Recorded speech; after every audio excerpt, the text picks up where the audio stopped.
Two guys survived the David Kahn era of Timberwolves basketball and live to tell about it. It's Flagrant Howls with Phil Mackey and Kyle Teige. A full cast here. It's actually the full Mackey and Judd cast. We've got Judd rocking his surly gear. I think he was, I heard the Wild Game in the background there, if I'm not mistaken. Yeah, indeed. Some Anthony LaPanta on his phone. We've got our executive producer, Declan. We've got Kyle. Kyle and I both were out running errands or whatever and saw Twitter and sprinted home here. So let's just start. Breaking news. We're live, by the way. It's a rare live edition of Flagrant Howls on the Score North YouTube channel. And we appreciate you guys hanging out with us. A blockbuster trade involving the Timberwolves, the Lakers, and the Utah Jazz. Getting this from Shams and from Woj and other places. So the gist of it is, like the main players involved here, Timberwolves send D'Angelo Russell to the Los Angeles Lakers. Lakers send Malik Beasley to, Lakers send Russell Westbrook to the Utah Jazz. And then the Jazz send Malik Beasley and Jared Vanderbilt to the Lakers, so they also get those two guys. And Mike Conley Jr. plus a second-round pick, and there's a couple other peripheral players involved here too, to the Wolves. So let's start with Kyle. Let's go around the room just quick, like 30-second thoughts. We can break this all down. The Timberwolves basically traded 3 months of D'Angelo Russell for a year and a half of Mike Conley and a second-round pick. Your thoughts? February 8th, 2023, the Minnesota Timberwolves trade D'Angelo Russell. February 8th, 2020, the Minnesota Timberwolves introduce D'Angelo Russell. That was the day that they had the big press conference and they had traded for him from the Warriors. Pretty simple. Phil and I talk about this all the time. If you weren't going to marry him this summer when he's a free agent and he's due for a contract extension, 4 years, maybe max money, if you're not going to marry him, you got to break up. And I don't think they had any indication or inclination that they wanted to sign him to a big deal, that they wanted to partner with him moving forward. So you have to make this deal. You get a point guard back, and then you get picks, which, as we've discussed at length, you need because the cupboard's pretty bare. So you had to make this move. How will it affect them short term? I don't know, but long term, it's probably the smart move because they weren't going to re-sign him. I love this trade. One, I have been advocating for D'Lo to be traded for about a month now. In fact, it's in write that down. I got to write that down right. I love this trade because, while D'Angelo Russell actually found a rhythm within this offense as it became point ant, but then off the ball, D'Lo was shooting pretty damn well. I wasn't a big fan, and I don't think Chris Finch was. And I heard Conley was definitely not. And so there was no way, to Kyle's point, that he was going to come back. If he wasn't going to come back, one, get something, including draft picks, because, my God, you need draft picks. And the second thing is, this whole premise from back in the Gerson, when Gerson made the trade, which was D'Lo and his good buddy Cat united, this is going to be incredible. Never really happened. And last thing, Mike Conley, 16 years in the league, 35. Yes, he's old, but you know what he brings? He brings a level of credibility and professionalism that I don't know you got consistently from a guy who last night purposely got thrown out of a game because he was pissed off. So I actually applaud this move. All right, Dex, what's your gut reaction here? I really like this trade. Look, D'Lo's been playing some of the best basketball of his life over the last 2 months. But if you were going to lose him in free agency, and the salary spot is also very important, you are going to gain a lesser player, quote unquote, lesser player in Mike Conley, who's up there in age and maybe not the player he used to be. But he's a dude that's played playoff basketball before. He's a good vet. He has good numbers with Rudy Gobert. I think this is the best possible deal the Wolves were going to get. And you couldn't walk up D'Angelo Russell right up to free agency and then just hope he signs back because it's going to cause too much confusion with the salary cap, with the Wolves having to extend Ant, having to extend Jaden. So to be honest, you're sacrificing some salary for a lesser player that still keeps that salary slot on the books. I know there's some complicated math involved here with the cap, but to be honest, I think this is a pretty solid trade for the Wolves. They still get a decent point guard who can start and play a little bit, but I really like this trade. They also, I'm going through some other tweets here. So they do also wind up with Nickeil Alexander-Walker, who was actually 3 years ago, the 17th overall pick in the draft, I believe, by the Pelicans. But he can shoot some threes. He's a wing player. I don't know how much of a factor he's going to play down the stretch for the Wolves. And they wind up with 3 second-round picks: a 2024, a 2025, and a 2026 second-round picks. My guess is there were some reports that Tim Conley was holding out for maybe a first-round pick, saying, "Hey, Utah, we gave you a lot of those first-round picks. Please. Could we get one back?" All right, I love this trade for the Timberwolves. There are way too many people sort of looking at D'Angelo Russell's last few weeks, the shooting streak, and he has played the best basketball probably of his career, largely over the last couple of months here. But Mike Conley is a better fit for these Timberwolves. If you would have told me, and I was texting with Kyle earlier, I think straight up, if you were to ask me who's the better fit to help the Timberwolves win games the next 2 months and the playoffs, D'Angelo Russell or Mike Conley? And people are going to hate me for this, D-Lo defenders out there. Mike Conley is a better fit for these Timberwolves than D'Angelo Russell. I mean, D'Angelo Russell, in an interview with Yahoo Sports a few weeks ago, was asked, "Hey, how is it sort of mentoring Anthony Edwards and helping him along? What's it been like to be sort of his big brother on the court?" And his answer was, "I'm an alpha too." Okay, guy. No, we need someone here to help stir the drink, get other people involved. And Mike Conley, even though he's 35 years old, is just a professional point guard. He's not the same player maybe he was 5 years ago. But if you look at their careers, like let's forget about the last 3 or 4 months. Well, D'Lo's hot. Okay, well that could cool off at any time. Long sample size, 7 to 10 year sample size. Conley and D'Lo, same career 3-point percentage. Conley has a slightly better historical shooting percentage and effective field goal percentage. Conley's a better, not a great, but a better defender than D'Angelo Russell. And here's the biggest thing: Conley has great chemistry with Rudy Gobert. Last season in Utah, per 100 possessions, when those guys were on the court together, they were a plus 10 points per 100 possessions. D'Lo and Gobert are a -1 per 100 possessions. Conley has winning DNA in his career. It's not a coincidence he's been a key piece to 10 different playoff teams, 5 different 50-plus win teams. I know it sounds like a hot take, but this is a great trade if it was D'Lo for Conley straight up, and the Wolves get other assets involved. So if anyone wants to fight me on that in the comment section, they're welcome to. But I stand firmly behind this hot take. No, and I saw someone say that, like, second-round picks, yay. Second-round picks, I mean, last night I basically chose to watch Josh Minot play basketball over watching LeBron James break the all-time scoring record, and Josh Minot was drafted in the second round. So they're not nothing. And also the Lakers just a couple weeks ago traded a couple second-round picks for, like, Rui Hachimura, who was a lottery pick, like, kind of fell out of favor in Washington, but is starting for the Lakers. So second-round picks aren't nothing. You usually can see a deal where you move 2 seconds for something else down the road. So getting draft capital is, again, not nothing. And also, too, I don't think Mike Conley is the starting point guard of whenever this thing reaches its apex, right? Like, this is a 4 or 5 year experiment with Gobert. Yeah, Conley helps. Everything Phil said is true. He'll help with Gobert. But I also think, too, this, again, there's a really good tweet that Dane Moore put out that he basically did an Excel tutorial on what this means.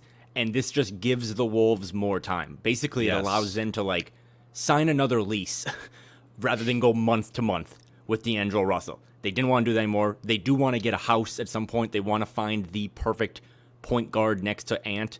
I don't think that's Mike Conley. But this, at least, again, the salary slot is the real thing, and now you have more time to kind of figure this all out. This is like, me trading my upstairs neighbors who, have caused problems in my life for, more reasonable neighbors. I mean, this is kind of the same trade with Kyle's logic there of trading the lease option here. So I really identify with that. If you were going to not bring a guy back who is going to walk, this makes perfect sense. And I guess my question is this. So if you're up, and I don't think that this is the prevailing thought, but if you're up in arms, how does this make sense? Typical Wolves, blah, blah, blah. Did you really think that they were going somewhere this spring with D'Lo playing for them? Like, I mean, I went to 4 of the 5 games on the last homestand, and I'm going to tell you right now, he put up the stats. That what drove me crazy. And like this is the typical thing with guys like that.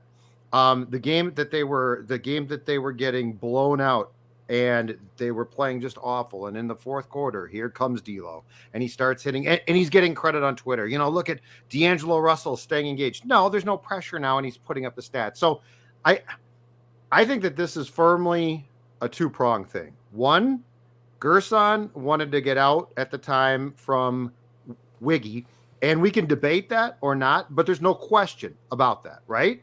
And the second thing was they thought that D'Lo and Cat were going to bring this magical, these guys are best friends, blah, blah, blah. And I'll give Conley this, and Finch too. I think they both looked at this and said, no, it's not going to work. And so like this is not some shocking, how could you do this trade? It's going to submarine you. If we want to focus on trades that might be a problem, the Gobert trade's that trade.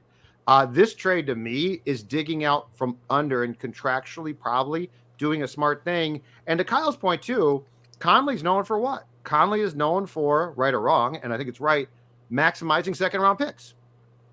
And there are second round picks. Like we've been conditioned to not believe that because for years the Timberwolves basically either sold them off per Glenn Taylor's or they just did a terrible job. Yeah. But second round picks can contribute. So I absolutely have no problem. This to me is not a trade that somehow is going to blow up as this awful trade. No, this is, and to kind of piggyback off of because there's the player aspect to this trade, but then there's the asset management sort of spreadsheet side of this trade, which Kyle was sort of laying out, and Dane has a 2-minute video kind of explaining this in spreadsheet form that I retweeted about an hour ago, so check that out. But what the Wolves have to look at 2 years out on the horizon. Let's talk about the spreadsheet side of this too, okay? Because again, you guys heard my take. I think from a player-for-player standpoint, D'Lo might be the more like talented player. He's certainly the younger player, the more spry player. But just player for player, Conley's a better fit for these Timberwolves, and that's why I like it. But in 2 years from now, assuming that you sign Anthony Edwards to a max contract extension, it would be his first ever, like the rookie scale max contract coming off your rookie contract.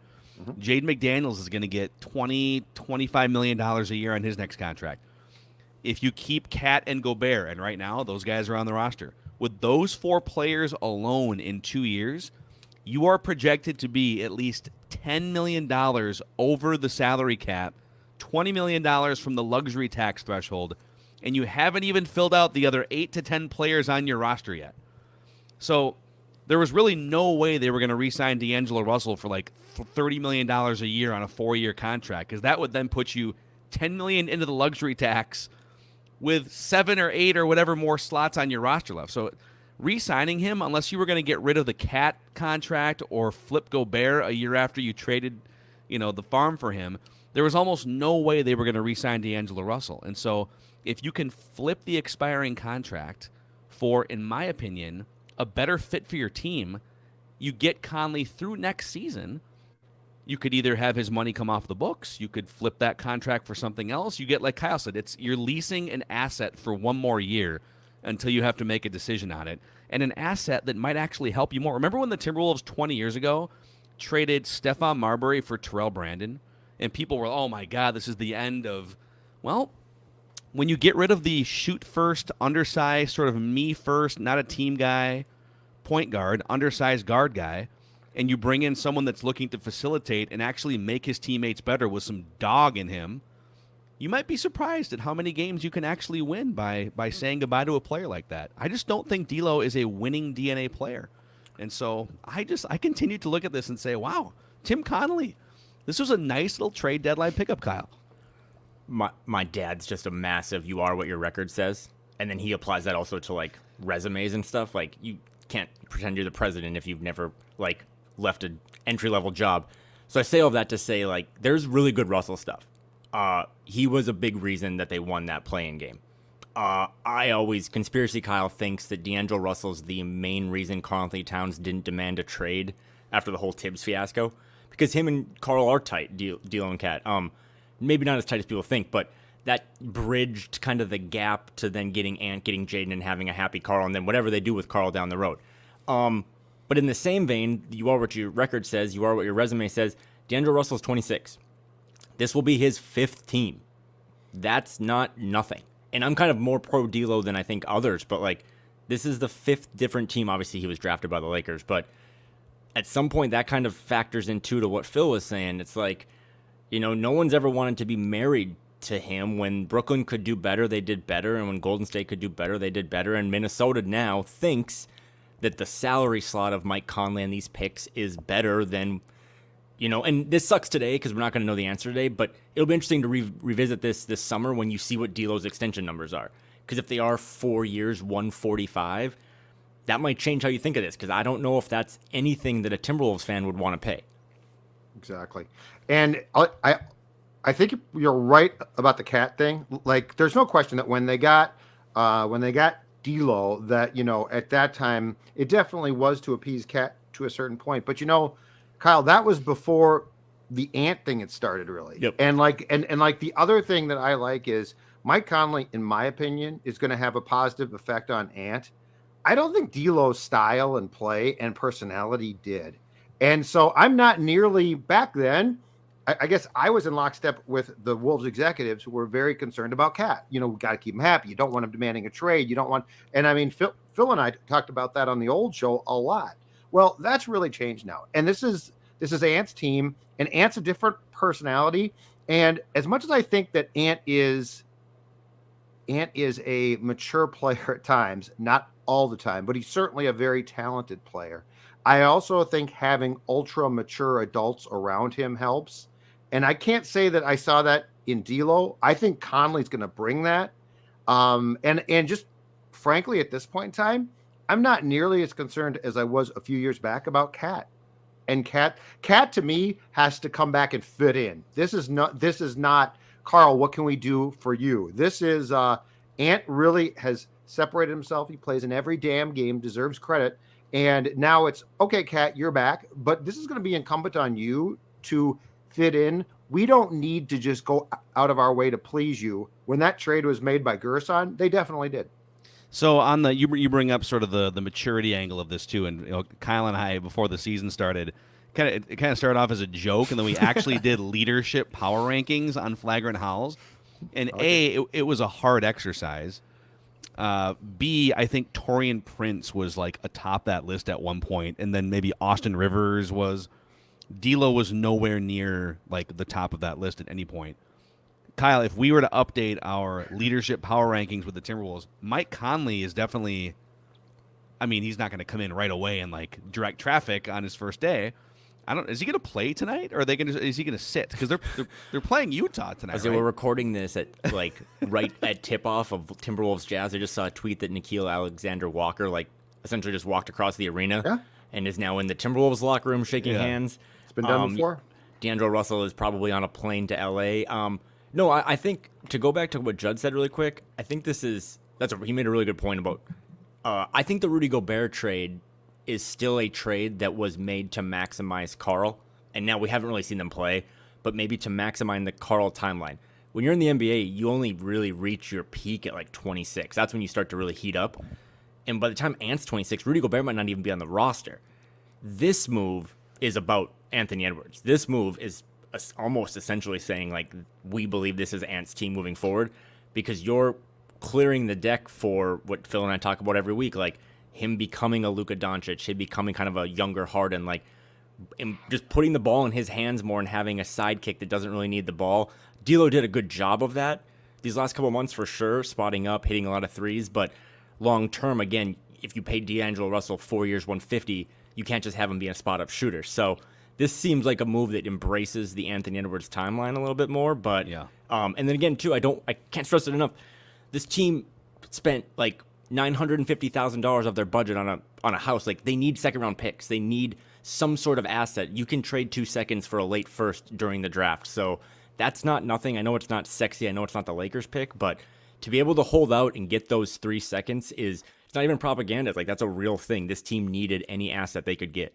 And to your point too, I know not to like pump up the second round picks too much, because in general, second round picks are a big time lottery. However, like you said, sometimes there's 5 teams that aren't looking for a first round pick. There's teams that, and the Wolves were in this position before too, years ago, where we don't really want the guaranteed contract. We'd actually rather have an early second round pick so we can make a choice after training camp as to what kind of commitment we want to make to these players. So just getting assets back. I guess what I would want to know, and maybe we can peruse through some of these comments, is because it feels, I'm going through our Score North YouTube comments, it feels very 50-50 that 50% of people are loving this trade or at least understand the trade. And then there's 50% of people that literally think Tim Conley is here as like a surrogate from Denver to sabotage the Timberwolves, that this is a franchise-altering bad trade. I need the people that think that to explain that to me. Because what did you think was going to happen? D'Angelo Russell was going to carry this team to the Western Conference Finals or something? Right. The dealer was going to re-sign for $30 million a year over 4 years, and you were going to be, $10 million into the luxury tax in 2 years without even accounting for the 8 other players on the roster? Like, they had to make a choice here to recoup some value on this asset, and he's not even that good. D'Lo's not even one of the 15 best point guards in the NBA. You could say you could make a case he might be a better player, just individually, no context, than current day Mike Conley. But I don't think you can make a case that he's this like franchise carrying. Yes, the Clippers game, I agree with Kyle. If it wasn't for D'Lo, that one game against the Clippers, the play-in, they probably lose that game. I'm not saying he's garbage. I'm not saying he's worthless, but people are acting like, oh my God, they traded Kevin Garnett to the Celtics for, Marcus Banks and 3 bags of basketballs or something here. Like, that's not what happened today. The Timberwolves got value on a non-needle moving player today that doesn't even add that much to the room from a chemistry perspective. In fact, I think he probably takes away if you were to zoom out and compare it to like a professional like Mike Conley. So I don't get it. I don't get that reaction. If you want a chance also to dump on the Wolves and Conley, look, it's still there. The Gobert trade is still out there. And here's the thing too. So one, there's no question D'Angelo was going to leave. He was going to leave. So he wasn't coming back. I don't think he wanted to come back. I think that we've seen, like, guys like him aren't going to stop putting up stats, but there are things that are telltale. And Phil, you're right. The Yahoo Sports piece, I'm an alpha too, is basically saying, I don't want to be forgotten about. Now that's a problem when you got Ant there and you're saying, hold on a second here, D'Lo, this team's about Ant, number 1, not you. So, and I think that we had seen enough in the last 2 weeks that this was a guy, it might not come out, but he was giving no indication that he wanted to stay here. So he was gone. The other thing, to go back to the play-in game too, is in a real world of where this is going to someday potentially go right, the disappearance of Cat against the Clippers in that game was far more concerning than the fact that D'Lo saved you that night. Like, that's the type of game where the Ants and the Cats have to step up. Mm-hmm. So, like, if you want to be mad at the Wolves and Conley, go right ahead and let's go back to the Gobert trade and all of those draft picks. But this to me is a common sense move. It's and if you're a D'Lo stan, that's a different thing. But if you are a Wolves fan, I don't see how you're going to have a problem with this trade. And quite frankly, I don't think in any way, shape, or form that this team as a team got worse. Real quick here, I want to jump in with this comment here that's on the screen on the YouTube comment section. Maya Mackey loves this trade outside the door here, by the way. Yang Gang says, stop looking at just D'Lo alone. It's the fact that in the Western Conference, we got worse while the Lakers got way better. I actually agree with the Lakers part of it. I think D'Lo is a much better fit to play with LeBron and the rest of that team. Russell Westbrook was kind of a shipwreck player at this stage. So I agree the Lakers got better. But a quick poll of the room here, and again, feel free to fight me on this. Do you think the Timberwolves got worse today? No, not at all. Not at all. The West is obviously super jammed right now, but in my opinion, bringing in a veteran guy who kind of knows this offense and can vibe with Rudy a little bit more is more important than a really volatile D'Lo. Like, D'Lo obviously carried the Wolves to that win over the Clippers, and he deserves mad respect. In fact, maybe that's probably his crown jewel moment, right, of his Timberwolves career is that game. Hell, it might be his crown jewel moment of his entire career. But you saw the ceiling of where the Wolves could be last year, right? It was a nice 48-win team, pushes a 2 seed to a 6-game series, but you knew you had to take the next step here. And I think running it back with D'Lo again, even in a crowded Western Conference, which is still the case right now, if you played Memphis again, it's probably going to end in a very similar fashion where you're bounced in the first round. I actually like the path of getting a point guard and Mike Conley, who has been around the block a few times and can make your offense a little bit better. And then at the same time, kind of turn the key over here to Anthony Edwards. I mean, that is also another underlying part of this trade is they're clearly moving towards Ant. And then how does Cat, draw into there? That's a completely different conversation. But I think trading D'Angelo Russell was the right move, and getting someone like Mike Conley does, in my opinion, move the needle to you possibly winning a first-round series. Did the Wolves alter their season? That's my question. My response is they did not. But, what's my expectation now? I think they did. Well, I think they did. I think they are a level better with Mike Conley than D'Angelo Russell. They might be, but I'm very pessimistic regardless. Shocking. And look, again, we got to come back to this. The dude was going to leave. What did he do? What did you see that said from either side he might come back? There was no indication. Right. Hold on. Let's get back to that. Just answer the question. Are they better or worse right now, do you think? I think they are. I think their chemistry improved. On the court, it might be a wash. I mean, I think they took a half step back because of just how hot D'Lo was, right? Our friend Kendrick Perkins was like, this is the best backcourt of 2023. He was shooting at such an absurd clip that I don't know if Conley can do that. But also, I mean, again, I'm on both sides of it. There were so many turnovers. And those turnovers is what, I mean, I have never seen a 32-2 run in a basketball game in my entire life.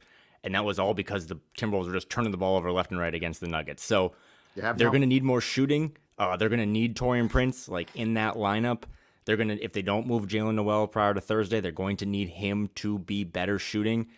They need to get the, self-proclaimed best shooting big man of all time back as well. But from if they just turn the ball over less and run more efficient offense, that's going to make their defense look better. And again, prior to giving up 10,000 points to the Nuggets the other night, they had the best defense in the league over the last 10 games. So if you turn the ball over less and you're more efficient, that defensive rating is only going to get better because you're not going to be giving the ball up in transition. So, and to the Lakers thing quick, I don't know. I'll wait to see. I watched a Lakers team last night. That team's not really good, no matter what. And now they're basically just the Timberwolves of last year with an old LeBron and Anthony Davis. And that Timberwolves team went to the play-in. So I'm not really just waiting for the Lakers to make some big run. They're 3 games out of the play-in, I think, at this point. So not too worried about them, more worried about the Wolves. And I do think maybe a half step back. But again, to something Judd said earlier, I think they make this trade even if the Gobert thing never happens. I honestly think that they were, if Judd said it, if they knew he wasn't going to re-sign, you have to do this deal. I threatened to move to Cancun when the Gobert trade happened. I thought it was a terrible trade. You paid so much to get him, but I still think you do this because you can't just lose these assets for nothing. That is sports 101, football, baseball, basketball. You can't just lose a guy for nothing. You need to move a slot down the road or get some picks or do something that you can then, again, I don't think Mike Conley is starting for this team for the next decade, but you needed a point guard, you needed assets, and if it's a wash on the court, Phil, to your original question, well, then it's a win because it's a wash on the court and you put some extra things in the cupboard. So just some data here real quick to answer my own question. Are they better today or worse today? With Gobert and D'Lo on the court together, it's a -1 per 100 possessions. So if you want to go Conley Gobert compared to D'Lo Gobert, it's a 10-point difference. They're getting 10 points better with those guys on the court. I get that there's other players and it's not that simple, but okay, what about when Anthony Edwards and D'Angelo Russell were on the court together? Okay, what about that pairing? Because that's a really important backcourt pairing. The Wolves were a net -3 points per 100 possessions when those guys were on the court together. It looked a little bit better the last few months, but they were not great together. They did not have good chemistry. They did not look like a pairing that was going to stand the test of time. I think this is a little bit apples to oranges, but Donovan Mitchell, maybe a somewhat comparable player to Ant, a combo guard. Ant's a bigger body, and Ant's more of a freight train getting to the rim. But Mike Conley, when he played with Donovan Mitchell, was a +5 per 100 possessions last year. I think Conley is a better fit with Ant, and he's a better fit with Gobert. Starting whenever he plays, whether it's tonight or the next leg of this road trip. So I don't know. This is fascinating, man. I got the feeling of this as well. I don't think D'Lo, for all the preseason publicity about how this would work with certain pairings, right, and it's going to work Gobert and blah blah blah. I never felt D'Lo was all that interested in making anyone else look good but D'Lo. So it never looked to me like, yeah, you know what? He's trying to work at this. Like he's trying to. The Gobert thing's weird because in some ways, you know what? It's a difficult fit. It takes time. I totally get that. But the other thing that stands out to me at times is how many guys have actually embraced trying to adjust to him. And I felt like D'Lo, there were instances where he passed to him, but it was almost a pain in the ass. Like I didn't feel that there was this, okay, I've got this guy who's a special player. He certainly has some limited abilities at times, but he also can do things. I felt like D'Lo was like, if this doesn't suit how I play, it's really not for me. And this is why I come back to, I do think the Timberwolves, their culture improved tonight, because I think now you're getting more pieces of a puzzle that actually fit. And that's the thing is, as sports fans, we're all guilty of this, you guys, but we all fall in love with statistics, individual players, name recognition, and the NBA is the ultimate name recognition league. But at some point in time too, it comes down to chemistry, and it comes down to when you get a special player like Ant, that you've got to say, okay, I need everyone else to buy in. Or Gobert, okay, it might not be like your dream, but if you buy in, this can work. And I think a guy like Conley is going to come in and see that and point guys in the right direction. And D'Lo, for lack of a better term, I always felt was out to get his. And that's not a productive way to actually have a team. That's called a rotisserie basketball or baseball team. Well, I think you're talking about the Wolves need a better conductor at that position. I think D'Lo, even by his own admission, would tell you he enjoys the scoring part of being a point guard more than he enjoys the facilitating. He's a good facilitator when he wants to be, and I'm not trying to trash on the guy or say he's a garbage player. But, yeah, in terms of who is going to be the better leader, who's going to be a better facilitator, and someone that's going to make Ant better, and someone that's used to playing with Gobert, I agree with all of your points. Without it being a dump fest on D'Lo, I agree with all of your points. Yes. Also, because I think maybe Dex put this up as a comment, or I've heard this, or people have texted me, that the Tim Conley and the Timberwolves are just trying to be the Utah Jazz. That would be awesome. Okay. I have told my therapist. What is wrong with people? I have told my therapist secretly, I am probably never going to see my favorite basketball team win a title. So if you're telling me that this is one step towards making them those damn Utah Jazz that won 50 games for like 4 or 5 straight years, and you think, as Phil and I have said, that maybe Ant has a slightly higher ceiling than a Donovan Mitchell, I am in, because I am very happy watching playoff basketball and not like being on Tankathon in February. So this idea that they're just, you're just trying to copy what they did. You mean like that successful team, or like, you're just trying to get former Grizzlies? You mean that successful franchise? Like, yeah, look at Houston, right? Look at even OKC, for as fun as they are. You need adults. You need like veterans. You need people that are going to not let that Nuggets game happen. And that's, I guess, the gamble that you do here with a Conley over D'Angelo Russell. I mean, aesthetically too, like D'Lo is 5 years younger, but it wasn't like he was playing at a young athletic pace. Like he's a slow, methodical guy. So the fit on the floor is going to be pretty much the same. You're going to lose some shooting, but again, you hope that Phil and I started this in September. The deepest team in the league just needs to use some of that depth to spread the floor out and maybe get Karl back and see how this all looks. So, yeah, that's right. Deepest team in the league. Print the T-shirts.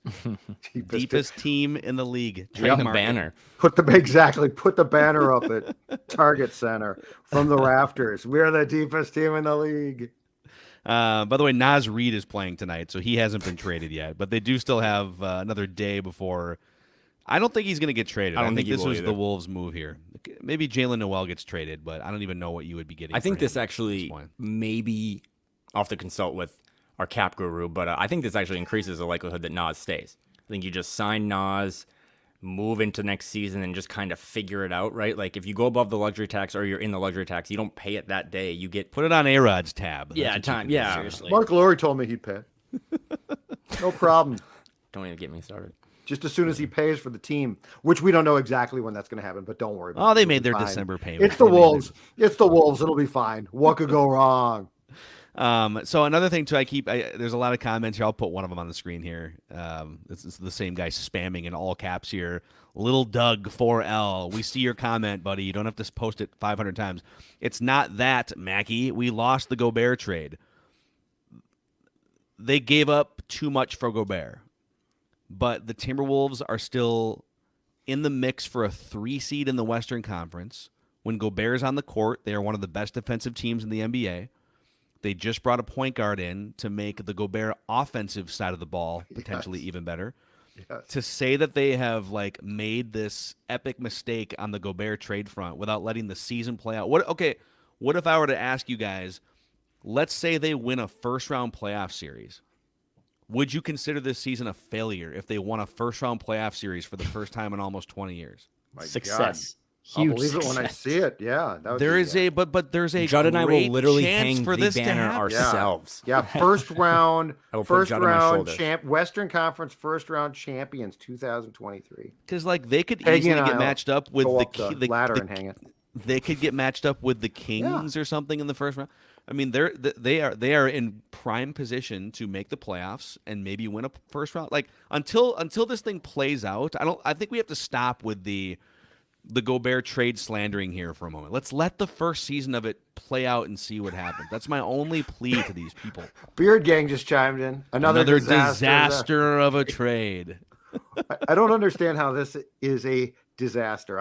That's the part I don't get. Explain it. Someone explain specifically how I mean, this D'Lo trade is a disaster for the franchise. Just type, I hate the Timberwolves. I'll get that.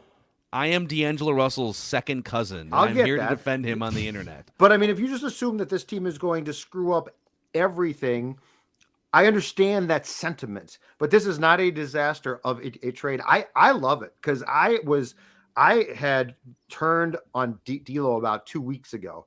And Dukes was unsure if he'd be traded or not. And I'm like, what's the point? What's the point in keeping him? I don't think Finch could stand him. So I like it. Also, this is a really big week for NBA fans because some people just like the transactions and, when Twitter existed, the notifications more than the actual game. But this, I'm telling you right now, like this guarantees more fireworks because Mike Conley, again, kind of like Gobert, Mike Conley is not the point guard who will start next to Anthony Edwards when Ant is in his all-NBA prime, multi-all-star. Like when Ant's 25, Conley's not going to be the guy next to him. Yep. This is again, for the 9th time, like kicking the can down the road a little bit, salary slot, get some assets. I don't know if Mike Conley is the starting point guard of this team game 1 of next season. This at least gives you more flexibility to do some stuff. I think Conley's contract next year is like partially guaranteed. So there's a lot more you can do with this now. And to Beard Gang's idea, like if you don't do this, you're just essentially saying D'Lo, Ant, Jaden, Karl, Rudy, like that's just kind of it. And I think this, maybe that would have been good. I don't know. We never got to really see it, but this at least gives you more flexibility to do more stuff. And it's, again, they lost the Gobert trade. I don't think anyone on this thinks differently. They paid way too much for a house, but they have the house and now they're trying to figure out how to decorate the rooms and stuff. And this is one of those moves. Exactly right. Yeah. And also one of the themes we talked about at the end of last season, when you're looking ahead, okay, they made the playoffs for the first time, the second time in 17 years or whatever it was. There's multiple phases to advancing through the Western Conference, and oftentimes the guys that helped you get from 25 wins to 45 wins, not all of those guys are going to be around when you try to go from 45 wins to 50 to 55, or from first-round playoff exit to first-round playoff win. And D'Lo, to me, never felt like a guy that was going to make the entire trek all the way through with Anthony Edwards and Cat. And so I think today you can sit here and say, you know what? They traded an asset in Andrew Wiggins that was never going to blossom in the way that he did out west here. They wind up with D'Angelo Russell, who helped the Timberwolves get to, a hard-fought 6-game playoff series against the Grizzlies. Thank you for the good times. And now they're managing assets to try and put things around Anthony Edwards and Rudy Gobert and maybe Karl-Anthony Towns that get them to the next step, which mathematically probably isn't 50 wins because they'd have to basically run the table.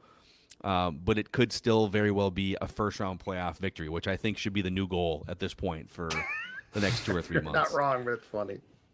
The 50th Nifty T-shirts are still printing. We never got those. Oh, we get could those for count. next year. Let's count. We'll count preseason victories. We go back 50-second round picks is the new You goal. didn't say what season. You didn't say That's what true. season. Yeah, I that's mean, true. Yeah. someday it could happen. It's not completely outlandish. Any other final thoughts from you guys here on this emergency flagrant house? By the way, if you're hanging out with us, if you could click the subscribe button and the like button on the Score North YouTube channel, it would help spread the word about this Wolves community that we are looking to build. Any other final thoughts from you guys? My final thought is this. I love trade deadlines. I don't care the sport. It could be the NBA. It could be baseball. It could be lacrosse. I don't even care. I love trade deadlines. And for all the people tonight who will say, you have to remember, I hate them because these are human beings being traded. They signed up for this, okay? I don't care. They signed up to be traded.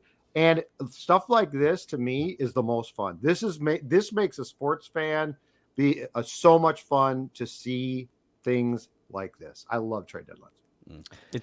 It's also the end of again, I know my first couple words were talking about February 8th, 2020 and February 8th, 2023, but I'll never forget when I think Gerson Rosas took D'Angelo Russell on a helicopter tour of South LA. That's how this all started. They wined and dined him. He signed with the Warriors. Gers was determined to get his James Harden. And it's kind of an end of an era. Now, is that ERA or ERROR? I don't know, but it's an end of an era for sure. I like what you did there. I mean, look, the even though the West is still jam-packed and nothing is really set in stone with those three seeds through the play-in, the Wolves are in position here to play playoff basketball in back-to-back seasons for just the second time in 20 years, dude. And if you really think about that, first time in 20 years. I mean, I was used when I was a kid to them going to the first round and getting bounced all the time. But then I went a period of basically 19 years where they didn't even come close to making the playoffs. And ironically enough, you see a baseball team who has been in the playoffs a lot and has lost all those first round series. Completely different conversation and a completely different bar. That's where if they win a first round series this year, that would be a huge success for them. So I'm excited to watch Wolves basketball. I think the Conley trade makes them still very, very interesting. And I'm eager to see where it takes them from here. But I think at the end of the day, this was a pretty good trade. Amen. All right, boys. Good session here. Emergency Flagrant Howls with Judd and Declan joining. You can find Flagrant Howls on the Score North YouTube channel. You can find it on Spotify, Apple, and also on the Mackey and Judd podcast feed. This has been another episode of your favorite Timberwolves lifestyle podcast. And we'll see if Mike Conley can make it over to the Wolves locker room with a stitched jersey in time for the second half. They're up 3 points in the first quarter with no Gobert, no Austin Rivers because he's suspended, no, let's see here. Who else is hurt? I think it might just be those guys. Why is Gobert not playing again? The groin? He's got the groin thing going on. Good. By the way, they said D'Lo initially was listed as out for personal reasons tonight. Yeah, he was traveling to Los Angeles. He's already on a chartered flight somewhere. Josh Minot just checked in the first quarter, so I need to go drink. Kyle needs to go. Yep. All right, you guys. Poor Kyle. We'll see you over on Mackey and Judd and Purple Daily tomorrow. Thanks for